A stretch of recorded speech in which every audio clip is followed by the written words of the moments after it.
Hi, this is PJ, and in this video I'm going to go over the VATS bypass module and then also the extension 42 pin plug. So a common problem with VATS ignitions as they age is that either these wires start to break or the contacts, it's hard to see in this video here, but inside here there's little contacts that when you put a VATS key in, the contacts go on both sides of this here, which takes that resistor number all the way to the vehicle's computer, which then allows it to start. So if you find your customer in a situation where their key is going in and it's turning, but it's not starting the vehicle, like the theft light is not going out, then there's a good possibility that these wires either here or the contacts inside here are damaged, loose, broken, something. So an easy way to fix that, instead of ripping apart the whole steering column and replacing the ignition, is to install the VATS bypass module.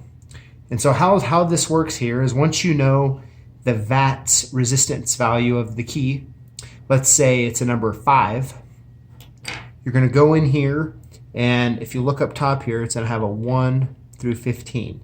So if it's a number 5, you want to make sure all of them are down and just turn on that number 5, just like that. Once that's 5's connected, you're going to want to take off the shrouding on the steering column, and you're going to find where this VATS ignition plugs into.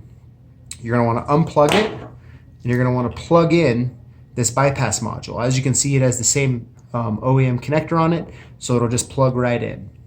Once that's plugged in, before you button everything back up, put the customer's key back in the ignition, make sure that anti-theft light goes out. Once it does, you can go in and put the top on, and then you can it comes with 2 screws, and then you can zip tie it into the dash. Now, on some vehicles, this connector it doesn't have. So it has something called a 42 pin connector.